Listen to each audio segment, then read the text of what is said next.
מה את עושה? מנסה, זה זז. את אפילו לא יודעת מה זה. זה כמו בלימוד, מוצרות לבנות היו לו לרבן גמליאל בטבלה, בכותל ובעלילתו. אז אבנר צדק, יש קשר בין הצופן פה למשנה.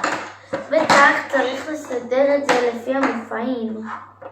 תעצרי, אם זה היה כל כך פשוט כבר לא מפצחים את הצופן מזמן. אז מה? מה שאמרתי, תעצרי, את עושה בלגן. אל לחשוב, שמעת? אני חושבת בתנועה, אני מסדרת לפי הסדר הנכון. הסדר הנכון זה לא הסדר.